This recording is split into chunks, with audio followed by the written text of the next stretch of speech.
I pulled off the highway at about 2:30 on a Tuesday afternoon, windows down, coffee going cold in the cup holder, already thinking about the chair on my porch and the sound the lake makes when there's no wind.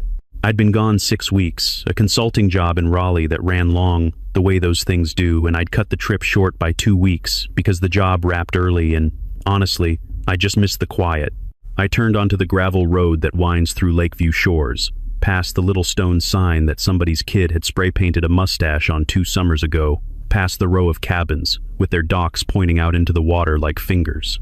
I'd driven this road so many times I could navigate it half asleep. I knew every pothole. I knew my driveway by the oak tree on the left, the one with the low branch I keep meaning to trim. I swung the truck in and almost rear-ended a white SUV that had no business being parked exactly where I park my truck. I sat there for a moment with my engine running. The SUV had an air freshener dangling from the mirror and a parking permit for a gym I'd never heard of. The lights in my cabin were on. There was a citronella candle burning on my porch, the one I built with my own hands in the fall of 2017. And the front door was propped open with what looked like one of my own kitchen chairs. I turned off the engine. I got out. I was reaching back into the cab for my bag when I heard footsteps on the gravel behind me. "Sir." The voice was clipped and self-assured, the kind of voice that has had a lot of practice telling other people what to do. "Sir, stop right there. This property is under HOA temporary management. You need to leave." I turned around. Standing between me and my own front porch was Karen Aldridge, board president of the Lakeview Shores Homeowners Association.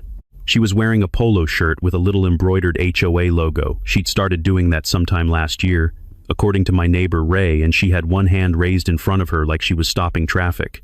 I held up my key, the one I'd had cut at the hardware store in 2009 when I closed on this property. It still had the little blue plastic cap on it that the locksmith put on. Karen's eyes tracked the key for exactly 1 second. Then they moved back to my face. "Keys don't mean anything," she said. "The board has temporary management authority over abandoned property. I don't know who you are, but if you take one more step toward that door, I am calling the police." I looked at my key. I looked at her. I took one step. She called the police. While we waited, me standing by my truck, Karen standing between me and my own front door, with her arms crossed like a mall security guard who's seen it all. The door opened again, and a woman I'd never seen before appeared in the frame. She was wearing what I eventually recognized as my flannel robe, the one I keep on the hook behind the bathroom door, and she was holding a glass of wine that I was reasonably certain came from the bottle of Malbec I'd left in the cabinet. She looked at Karen and said, in a voice dripping with theatrical concern, "Karen, is this the man who's been harassing you?" Karen nodded. "That's him. I want you to understand the geometry of this situation.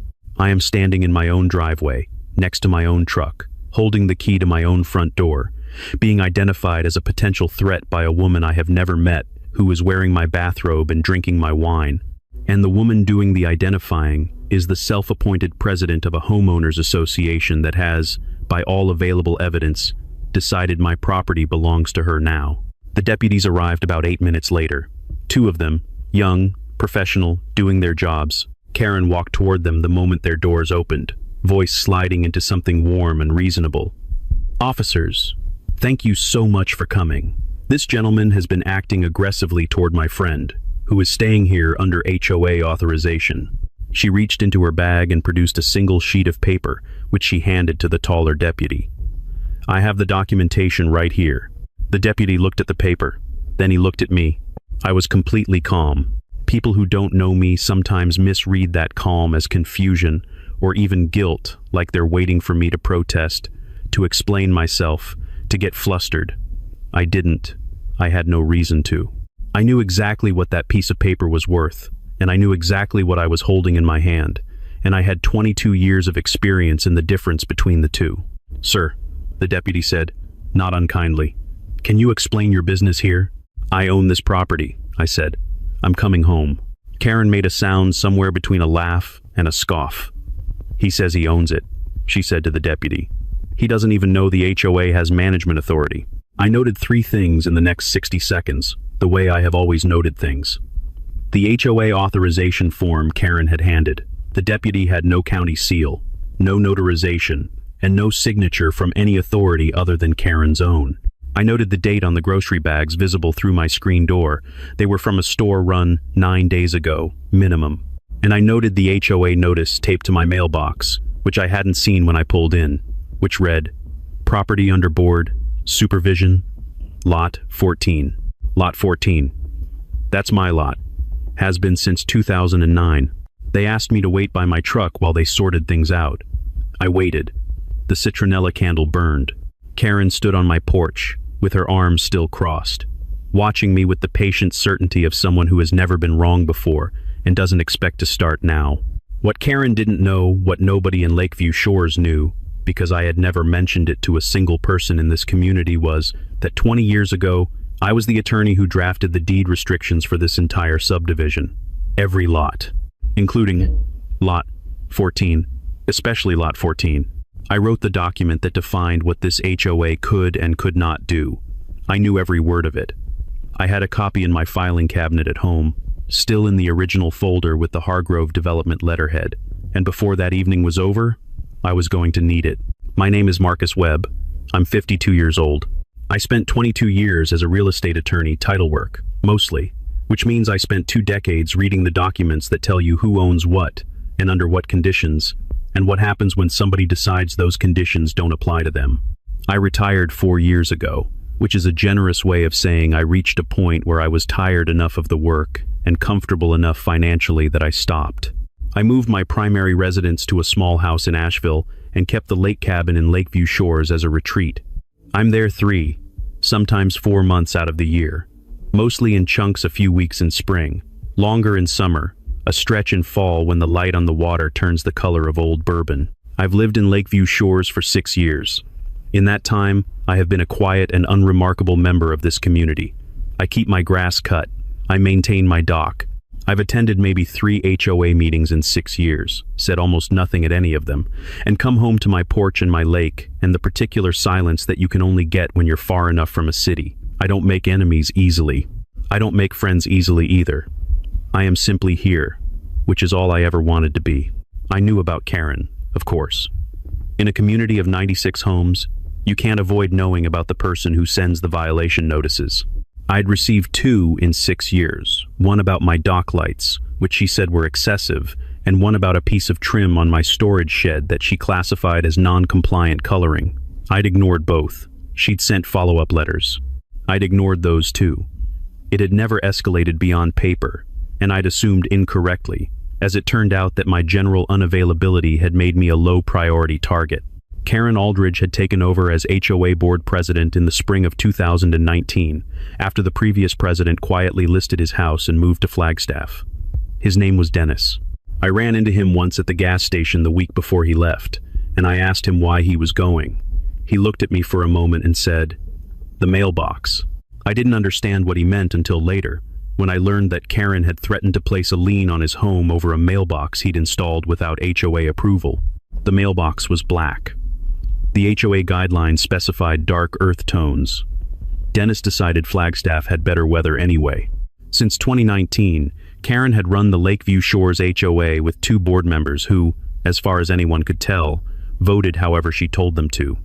Their names were Phil Garrett and Lorraine Beach. Phil had moved into the community the same year Karen took over and had been on the board within 6 months. Lorraine was Karen's neighbor on the east side. Neither of them, as far as I'd ever been able to determine, had read the HOA governing documents in their entirety. In the 3 years since Karen had taken power, the fine notices in Lakeview Shores had multiplied like kudzu, grass over 3.5 inches, $50 per occurrence. Unapproved exterior paint, $250. Basketball hoops visible from the street, $100. Vehicles parked in a driveway for more than 48 consecutive hours, $75 per day. Dock lighting deemed excessive, Karen's word, with no objective standard attached to it, ran from $100 to $300, depending on how Karen felt about you that week. The community of 96 homes had been living in a low-grade state of anxiety for 3 years. Most people paid the fines without question. The ones who pushed back received escalating letters. The ones who pushed back harder got threatened with liens. My neighbor, Ray Hutchins, was 71 years old, a retired middle school science teacher, and one of the kindest people I have ever met. He had a garden that he tended with the kind of patient attention that I imagine he once gave to grading papers. He'd been in Lakeview Shores for 11 years, long before Karen. In the 3 years since she'd taken over, he had received 41 HOA violation notices and paid $3,200 in fines for things like the height of his garden border stones, the color of a replacement gutter, the presence of a wind chime that Karen had apparently decided was an aesthetic nuisance. He'd disputed 2 of the notices. Both times, Karen had sent him a letter that included the following sentence: "Further contestation will result in a formal lien filing against your property.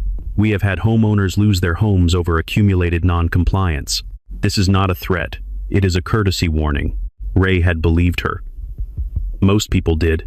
Now, here is how Diane Marsh came to be wearing my bathrobe and drinking my wine. Karen's friend Diane had gone through a divorce earlier in the year and lost the house in the settlement. She'd been, in Karen's words, between stable housing situations for approximately 4 months. Karen had looked at Lot 14, my property, seen that it had been unoccupied for 45 days, and decided that her authority as HOA board president extended to placing a friend in a vacant cabin as an emergency management measure. She cited something she called Article 7 of the HOA governing documents. She produced an HOA management authorization form, typed on standard paper, signed only by herself. She did not take a board vote. She did not notify the county. She did not notify me. She found the spare key which my property manager had given to the HOA 3 years earlier as part of the emergency access program that Karen had pressured every cabin owner to participate in, and which I had never known about, and she handed it to Diane.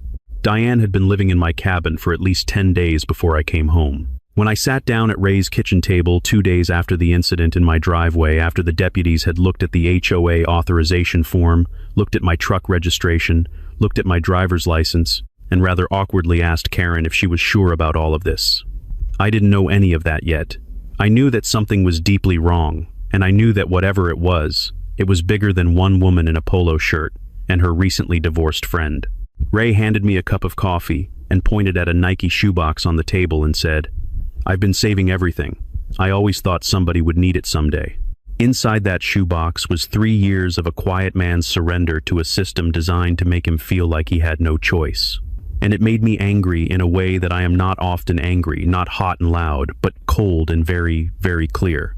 2 days after the incident with the deputies, I found a formal HOA violation notice in my mailbox. I want to be precise about what this document was, because the precision matters. It was an 8.5 by 11 sheet of paper, HOA letterhead at the top, Karen's signature at the bottom, citing a violation described as extended property absence resulting in maintenance liability and requiring emergency HOA intervention. The fine was $800. Karen Aldridge had fined me $800 for the period during which her friend had been living in my cabin without my knowledge or permission. She had invoiced me for the occupancy. I read this document twice, standing at my mailbox in the early morning with the lake light just starting to come off the water. Then I walked inside, put it on my kitchen table, and made a folder. I am a methodical person by training and by temperament. In 22 years of real estate law, I learned that the difference between winning and losing almost always comes down to documentation, not drama, not volume, not the ability to make a compelling speech, but the ability to stand in front of someone with authority and say, "Here is the paper. Here is what it says. Here is why it means what I'm telling you it means." I had made hundreds of folders like this one over the years. I knew how to make them well. I submitted a formal request for an HOA board meeting, citing Section 4.2 of the governing documents, which I had read the previous night for the first time in years. Section 4.2 provided that any homeowner had the right to request a meeting with the board to dispute a fine or violation notice. The request had to be submitted in writing within 15 days of the notice. I submitted mine within 24 hours. Karen's response came by email 3 days later. She had CC'd Phil Garrett, Lorraine Beach, and 3 other homeowners, one of whom I recognized as a woman on my road who had always seemed uncomfortable around Karen, in the neighborly way that people are uncomfortable around someone they're afraid of. The email read, "The board has reviewed your dispute submission and finds it without merit. The cabin at Lot 14 was unoccupied for 47 days, creating a maintenance liability that the board was obligated to address under Article 7 of our governing documents. The fine stands. Please note that further attempts to harass or intimidate board members will be treated as additional violations under community standards provisions. I saved this email. I printed it out and put it in the folder. I noticed, as I read it again, that it was the second time Karen had cited Article 7. I opened the HOA's governing documents, the Declaration of Covenants, Conditions, and Restrictions, formally filed with the county in 2011, and I read through the table of contents. Article 1, Definitions. Article 2, Membership and Voting Rights. Article 3, Property Rights. Article 4, Assessments. Article 5, Architectural Control. Article 6, General Provisions. There was no Article 7. I sat with that for a moment, not shocked. Exactly. I had encountered invented authority before, usually in people who were confident that no one would bother to check. But there is always something faintly remarkable about the scale of the bet someone places when they decide to fabricate the rules they enforce. Karen had been citing Article 7 to homeowners for 3 years. She had collected fines under it, threatened liens under it, placed a tenant in my property under it, and it did not exist. She came to my cabin 2 days after the email unannounced, late on a Thursday afternoon, knocking on my door with the air of someone doing me a favor. I opened the door, and she stepped slightly forward, the way people do when they're accustomed to doors opening fully for them. "I want to settle this," she said. "I appreciate you stopping by," I said. "Come in?" She stayed on the porch. She laid out her offer. If I paid the $800 fine and signed what she called a property access waiver, a document she'd brought with her, which would have given the HOA ongoing right of entry to my property during extended absences, she would drop the matter and note my cooperation in my file. She said this with the authority of someone who believes the existence of a file is itself a form of power. "You don't want to make this adversarial," she said. "I've seen people lose their homes over less." "Would you like some coffee?" I said. She declined. She left the waiver on my porch railing. I did not sign it. After she left, I went back inside and added 2 items to my folder.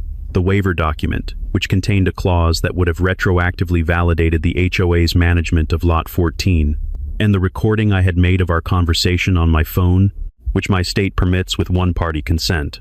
On Saturday, I ran into Deputy Carver at the gas station near the highway turnoff. He was the taller of the 2 deputies who'd responded to Karen's call. He nodded at me, then seemed to make a decision, and walked over to where I was filling up. "That HOA form she had," he said, keeping his voice low in the way people do when they're saying something they're not sure they should say. We looked at it back at the station. No county seal. No notarization. Just a Word document with her signature. He shrugged, professional and careful. "Not our jurisdiction to call. But if I were you, I'd talk to someone." "I already am," I said. That was true. 2 days earlier, I had called Elena Ruiz, who had been my law partner for 6 years before she moved into administrative law on her own. I'd asked her one question. If an HOA president fabricated bylaw authority in writing, distributed it to homeowners, and collected money based on it, what was the exposure? There was a pause on her end. Then, Marcus. Wire fraud, potentially. Mail fraud. Theft by deception depending on how the state codes it. How bad is it? "I'll send you a folder," I said. She had no idea what was in it yet. Neither did Karen. I spent 3 hours at Ray Hutchins's kitchen table on a Saturday morning, drinking coffee and going through a Nike shoebox that contained 3 years of a man's decision to endure rather than fight. 41 violation notices, 3 formal fine assessments, 2 letters on HOA letterhead that used the phrase lien filing as a noun, a verb, and in one case what I can only describe as a warning shot fired at point-blank range. Ray had kept every single one of them, in chronological order, held together with a rubber band that had dried and cracked from age. He'd made small notes in the margins of some of them, little question marks next to clauses he hadn't understood, a $sign with a question mark next to the first time she'd cited a provision by number. "I always thought if I just kept everything," Ray said, "that eventually it would matter." I told him he was right.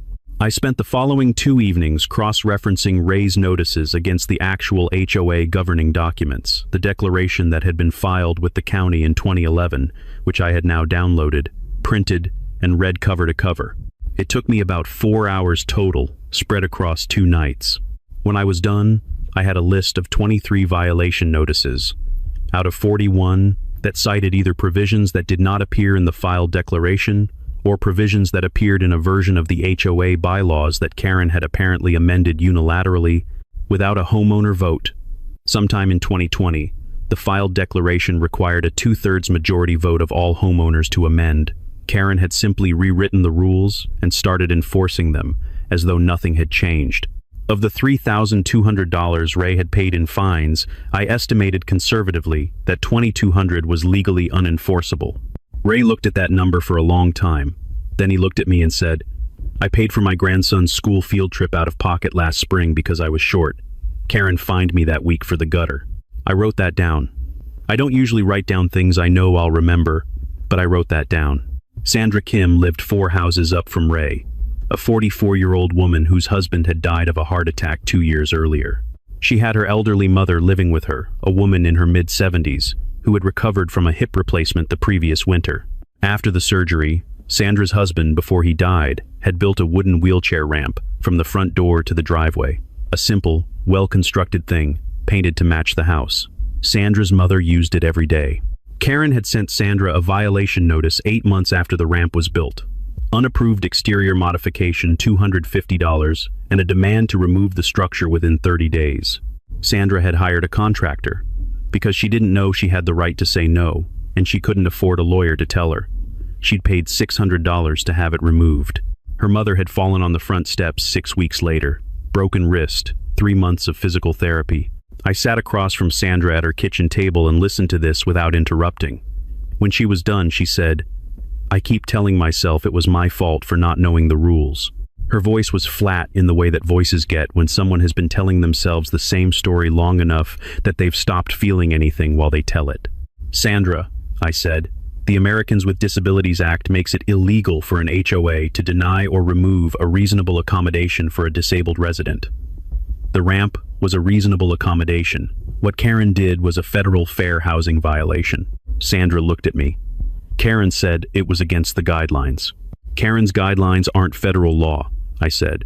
I spent the next 48 hours knocking on doors. Not all 96, I was selective, approaching the homeowners I knew had received the most notices, the ones whose names appeared most frequently in the complaints I'd heard from Ray. 6 of them agreed to give me written statements. They'd collectively paid $31,400 in fines over 36 months. Using the same standard I'd applied to Ray's notices, I estimated at least $22,000 of that was based on fabricated or improperly amended provisions. I sent Elena the updated folder. Her response, 2 hours later, was a single line. "Marcus, this is not a dispute. This is a criminal enterprise. Let's talk Monday." I had one more thing to document before the weekend was over.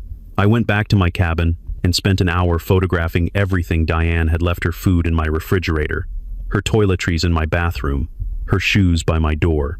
I photographed the grocery bags with their store receipts visible, the dates clear. I photographed my flannel robe on the bathroom hook. I photographed the wine rack, where one bottle had been opened and not replaced. I did this not with any particular anger, but with the same methodical attention I had always brought to assembling evidence. Every photograph was time-stamped. Every photograph told a story about how long she had been there and on whose authority she had come. I created a master document that night. It had 11 sections. I labeled each one with a letter, Exhibit A through Exhibit K. Not all of them were complete yet, but the architecture was there. I knew what I was building, and I knew exactly where it was going. The certified letter arrived on a Wednesday. I know it was a Wednesday because I was supposed to drive to Asheville that morning, and the signature requirement made me late. I signed for it at my door, walked back inside, set my coffee on the counter, and opened it. It was a notice from the county recorder's office. Karen Aldridge, acting as president of the Lakeview Shores Homeowners Association, had filed a formal lien against Lot 14. The amount? $4,750. The itemization was as follows: $800.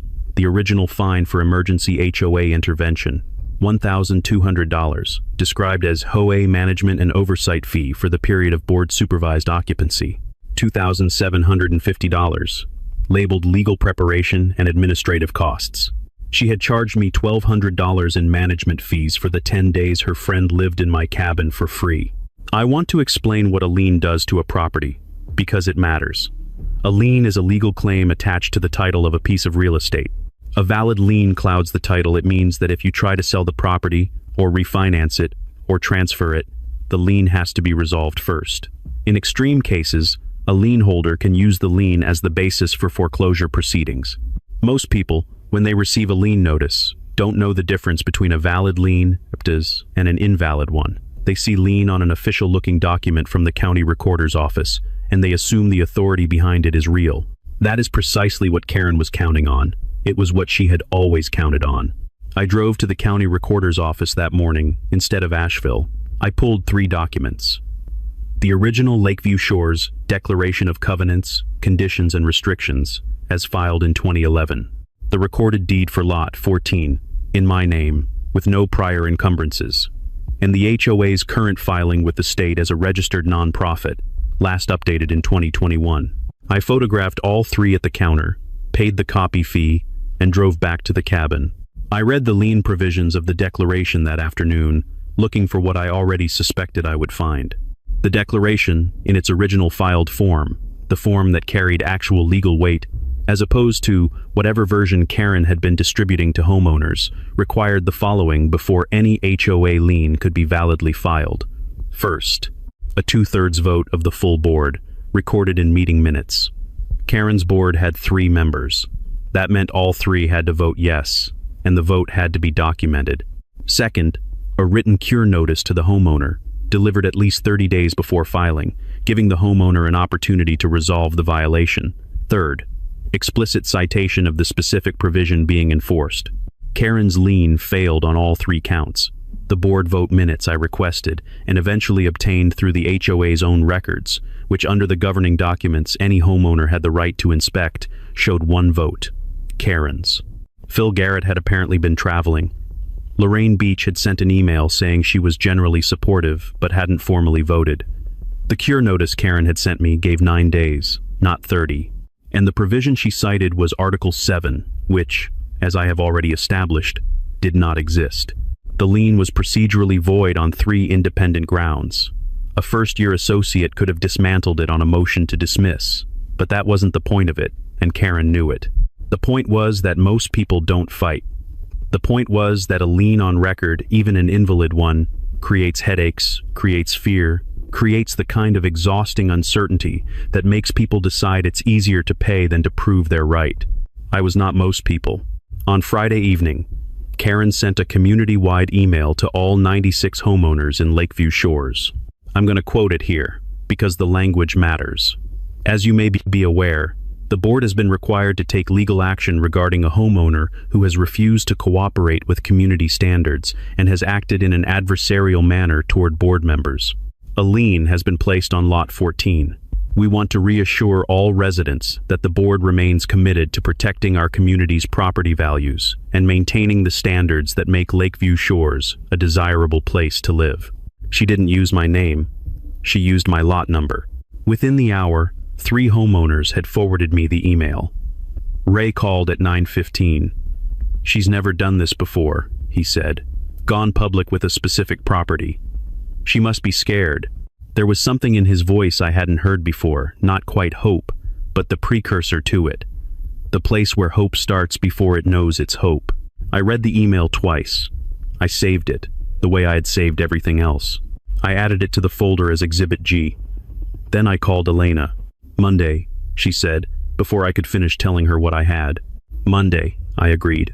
I went to bed that night thinking about a document I had last touched approximately 20 years ago, sitting in a filing cabinet in my house in Asheville, still in its original folder, still with the Hargrove Development letterhead on the cover sheet, still with my name in the signature block at the bottom of the last page.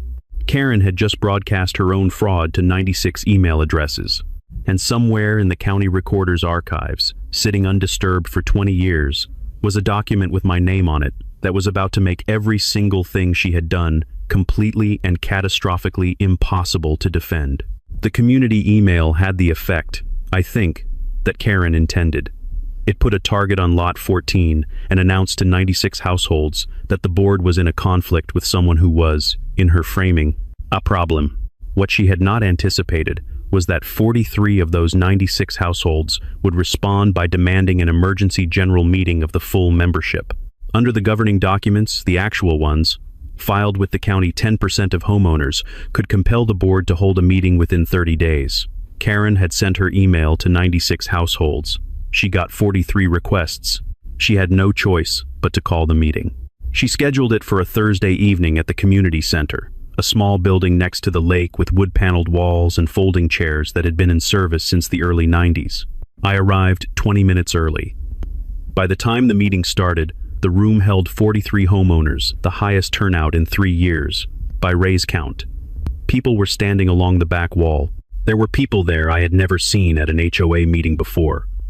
Ray was in the third row, in a button-down shirt he'd ironed. Sandra Kim was near the front, with her mother.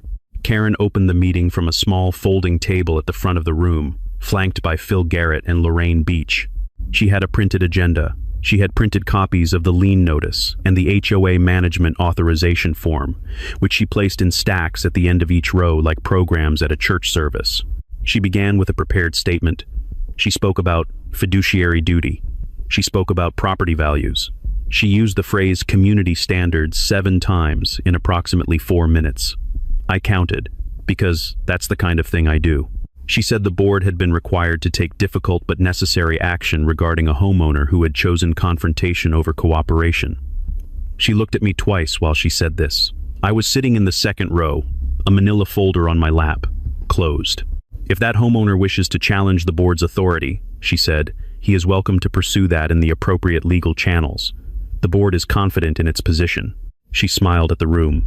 It was the smile of someone who had held this room before and expected to hold it again. The first crack appeared when Sandra Kim stood up. It was not aggressive. Sandra is not an aggressive person. She simply stood up during the public comment period and described, in a quiet and precise voice, the wheelchair ramp. She described her mother's hip replacement, her husband's construction of the ramp, Karen's violation notice, the contractor she'd paid to remove it, the fall on the front steps, the broken wrist. Karen interrupted her twice, the second time with, "That's not relevant to tonight's agenda." The third time Sandra spoke, she looked directly at Karen and said, "Do you know what the Fair Housing Act says about accessibility accommodations?" Karen opened her mouth. Sandra sat down before Karen could answer. 2 other homeowners spoke.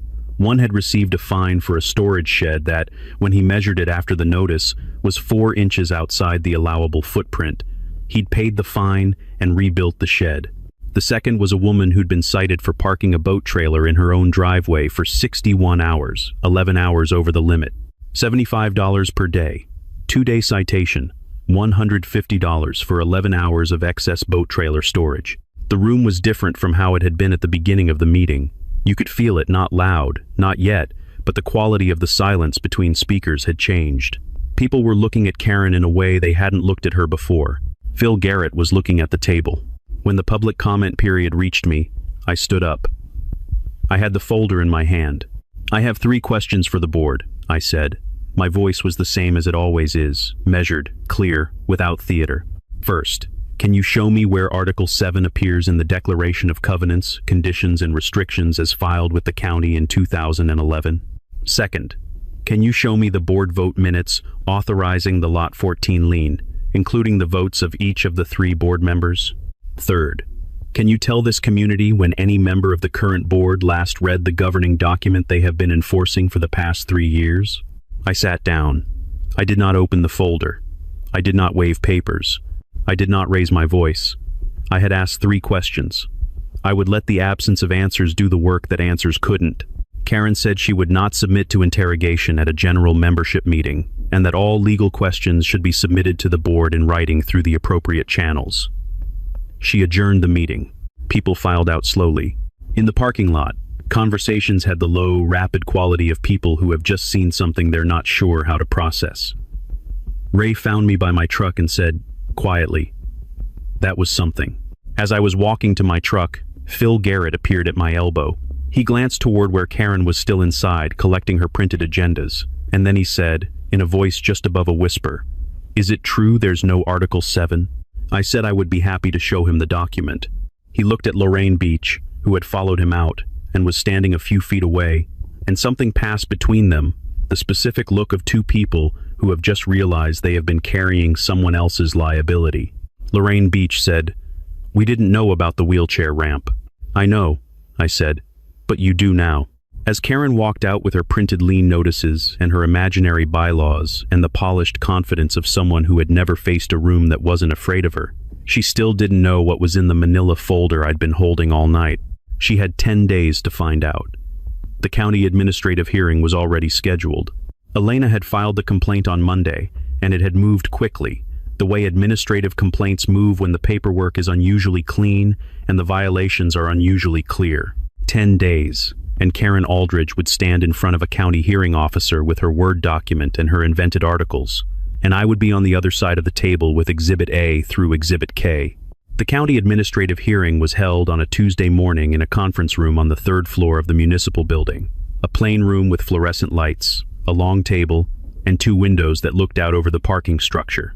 There was nothing dramatic about the setting. Administrative proceedings rarely are.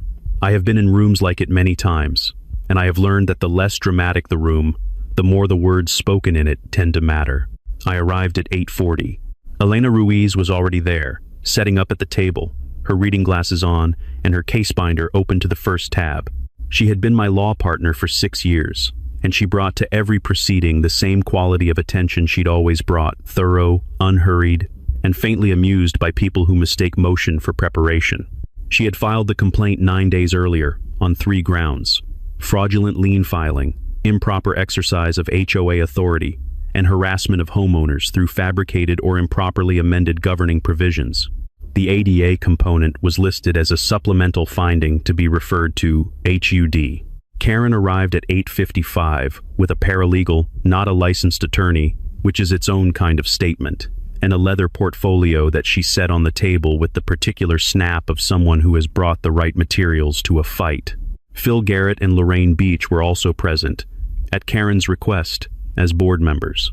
They sat slightly apart from her, which I noticed. The hearing officer was a woman in her late 50s named Margaret Holloway, who had the efficient, unsurprised manner of someone who has heard everything before and is primarily interested in the documents. She called the session to order, confirmed the parties, and asked me to establish standing. I placed Exhibit A on the table.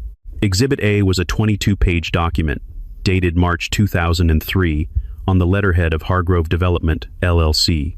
It was the original deed restriction instrument for the Lakeview Shores subdivision, the foundational legal document that defined the property rights, easements, covenants, and restrictions that would govern this community before there was an HOA, before there was a Karen, before there was a Lot 14 with a citronella candle burning on its porch.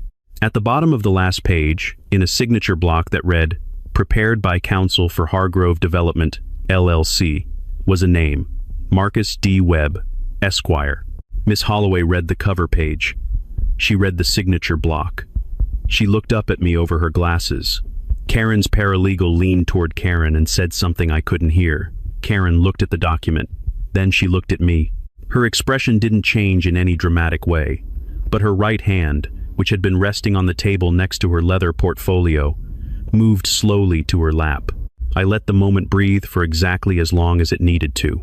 Then I laid down Exhibit B.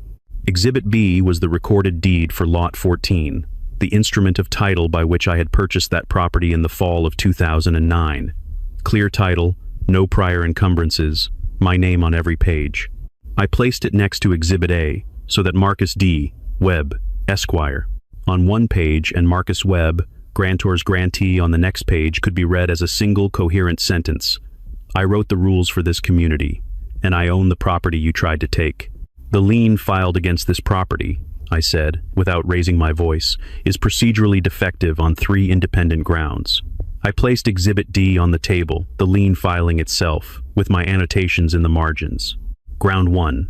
The governing document, as filed with this county in 2011, Exhibit C, the county declaration, slid across the table requires a 2/3 board vote, meaning all 3 members, documented in meeting minutes. The minutes produced by the board show 1 vote, the respondent's own. I placed a copy of the board minutes, which I had obtained through the HOA's record inspection provision. Ground 2. The required 30-day cure notice was not delivered. I received 9 days' notice. The filing date is stamped here. I indicated the relevant date. Ground 3. The provision cited in the lien notice, Article 7, does not appear in the filed declaration. The declaration runs from Article 1 through Article 6. I would ask the respondent to show the hearing officer where Article 7 may be found in the filed document. Ms. Holloway looked at Karen. Karen's paralegal rifled through the portfolio. After approximately 45 seconds, Karen said, "The current bylaws have been updated since the original filing." "Under what procedure?" Ms. Holloway asked. A pause. "Board resolution." "The declaration," I said, "requires a 2/3 homeowner vote to amend, not a board resolution. The amendment procedure is in Article 6, Section 3. I indicated the page. A board resolution that purports to amend the declaration without a homeowner vote has no legal effect. The provision cited in the lien notice has never been validly adopted. There was a silence in the room that had a different quality from ordinary silence. It was the silence of people recalibrating. I moved to Exhibit E. This was the HOA's state nonprofit filing, current through 2021, which listed Karen's title as President and Certified Community Manager. I explained, briefly, that Certified Community Manager is a credential issued by the Community Associations Institute that requires coursework and examination. I had requested Karen's certification through the CAI's public registry. She was not in it. She had given herself the title. The filing had never been corrected. Exhibit F. The time-stamped photographs of Diane's occupancy of Lot 14, the dated grocery receipts, the personal items, the robe on the hook. These established that the property had been occupied without the owner's knowledge or consent for at least 10 days, and that the management authorization Karen had produced for the deputies was the only documentation that existed for this occupancy. Exhibit G. Karen's community-wide email, sent to all 96 homeowners, publicly identifying Lot 14 and characterizing its owner as adversarial and non-compliant, a characterization that, in context, Elena described to Ms. Holloway as a potential defamation issue, separate from the current proceedings. Exhibits H and I, the 6 homeowner statements, and the itemized documentation of $31,400 in fines collected over 36 months, approximately 22,000 of which I had identified as based on fabricated or improperly adopted provisions. Alongside these, Sandra Kim's ADA accommodation denial, the wheelchair ramp, the contractor's invoice, the date of the fall, the physical therapy records. Elena noted that this was being referred to HUD as a Fair Housing Act complaint. Exhibit J. The phone recording of my conversation with Karen on my porch, in which she had threatened that homeowners had lost their homes over less, and offered me a waiver that would have retroactively validated the occupancy. Exhibit K. A letter from Deputy Carver, signed and notarized, documenting his observation that the HOA authorization form Karen had presented to law enforcement contained no county seal, no notarization, and no official authorization beyond Karen's own signature. I placed the last exhibit on the table and straightened the stack. The folder was empty. Miss Holloway had been writing for most of the preceding 30 minutes. She set down her pen and looked at the 11 exhibits arranged in a row, and then at Karen, and then at her paralegal, and then back at the exhibits. "Miss Aldridge," she said, "do you have anything to add?" Karen's paralegal was still going through the portfolio. Karen looked at the documents on the table. She looked at me. I was watching her with the same calm attention I had been maintaining since the afternoon she had put her hand up in my driveway and told me I was trespassing on my own property. "We were acting in the community's best interest," Karen said. "With a provision that doesn't exist," Miss Holloway said, not unkindly. "In a document that the complainant drafted." She closed her notepad. "I've seen enough to issue a preliminary ruling today. I'll have it to the parties by end of business." The hearing lasted 92 minutes. When it was over, Karen and her paralegal left without speaking to anyone. Phil Garrett and Lorraine Beach sat in the parking lot in Phil's car for what Ray, who was waiting for me outside, estimated was about 15 minutes before they drove away separately. Miss Holloway's preliminary ruling came at 4:50 that afternoon, 12 minutes before end of business. Elena called me while I was driving back to the cabin and read it to me over the phone, which is not how I had imagined receiving a legal ruling, but it turned out to be the right way, with the lake coming into view in the distance and the late afternoon light doing what it does at that hour, which is make everything look like it was always going to be okay. The ruling was comprehensive. The lien on Lot 14 was voided. All 3 procedural defects had been documented and accepted as dispositive, meaning any one of them alone would have been sufficient to invalidate the filing. The lien would be expunged from the county record within 30 days. A formal finding of improper exercise of HOA authority was entered in the county administrative record, which meant it was public, permanent, and would be attached to the Lakeview Shores HOA's county filings going forward. The state HOA Oversight Board was being notified, and an investigation was being opened into the HOA's governance practices. Sandra Kim's ADA complaint was being referred to HUD's Fair Housing Division, as we had requested. And the hearing officer had made a specific note in her ruling regarding the discrepancy between the version of the governing documents Karen had been distributing to homeowners and the version filed with the county language that, Elena told me, carefully, was pointing toward a fraud referral without using the word fraud yet. Phil Garrett and Lorraine Beach, it turned out, had a conversation of their own between the hearing and the ruling. They called Elena that evening and asked, separately, whether cooperating with the investigation would affect their personal liability. Elena told them the honest answer. It would help. They both sent written statements the following morning that documented, in useful detail, the extent to which Karen had operated unilaterally and the degree to which they had been, in Phil's words, told this was all legal and to just sign where she said. The homeowner vote came 2 weeks later. Under the actual governing documents, the real ones, a formal administrative finding against the board, was grounds for a recall election. The recall petition had 47 signatures when it was submitted, which is just under half the community. The emergency recall vote was held on a Saturday morning.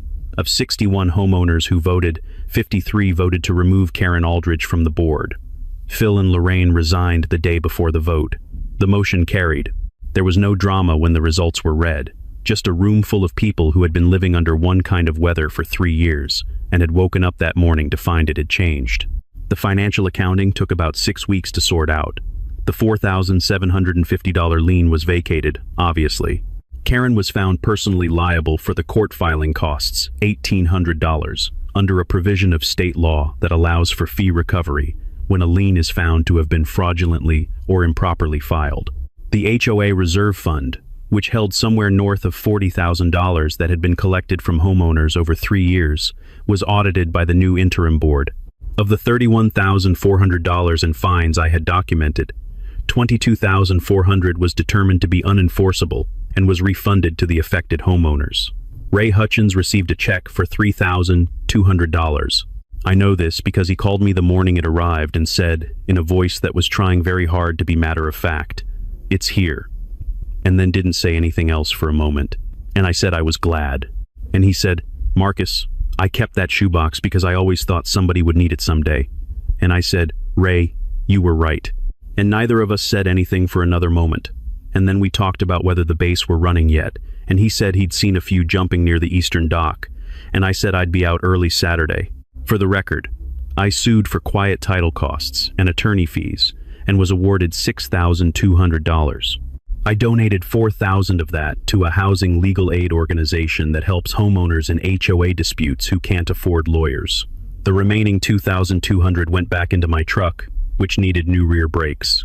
The new interim board was 4 homeowners: Ray, Sandra Kim, a retired engineer named Charlie, who had lived in the community for 15 years and had quietly, I later learned, been documenting Karen's violations since year 2, and a younger woman named Priya who had law school student loans and, in her words, a lot of feelings about reading the actual governing documents.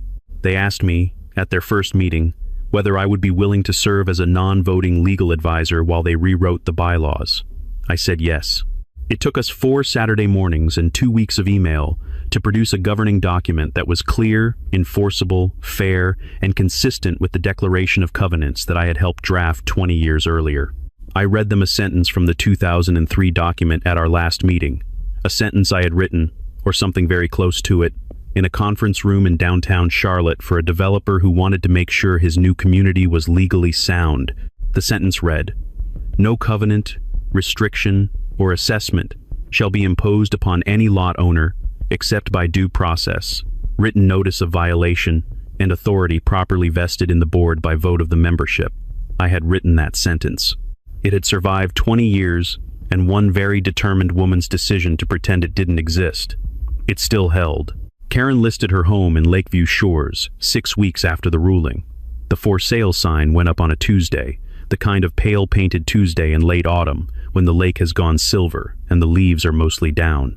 I saw it from my porch when I arrived for the long Thanksgiving weekend. I looked at it for a moment. Then I looked at the lake. The HUD investigation into the wheelchair ramp was still open as of the last time I spoke to Elena. The state HOA Oversight Board's investigation into Karen's governance practices was also ongoing. I do not know, and have not tracked, where either of those ended up. I know what I know, and I documented what I documented, and I handed it to the people whose job it is to decide what happens next. That is how the law is supposed to work. On the Saturday after Thanksgiving, I woke up early and made coffee and carried it out to my porch. The morning was cold enough that I could see my breath, but still, in the way that clear mornings in November are still no wind, the lake flat and silver, a heron standing in the shallows about 40 yards from my dock with the patient attention of a creature that has nowhere else to be. The chair was mine. The porch was mine. The lake was the same lake it had always been. There was no citronella candle, no strange SUV in my driveway, no woman in my bathrobe with my wine. I sat there for a while and thought about Ray getting his money back. I thought about Sandra's mother, who I had met at the recall vote meeting, and who had very strong opinions about the coffee they served at the community center.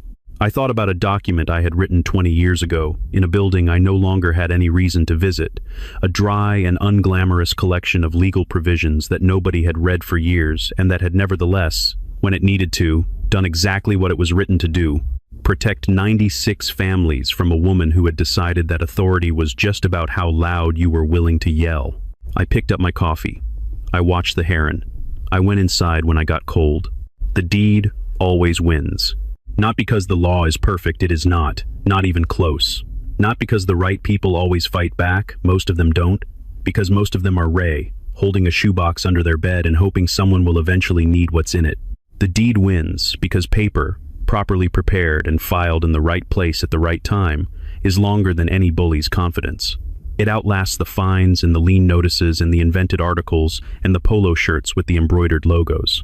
It is still there, in the county recorder's archives, after the for sale sign goes up, and the citronella candle burns out, and the woman who thought she owned your porch drives away for the last time. The deed is still there.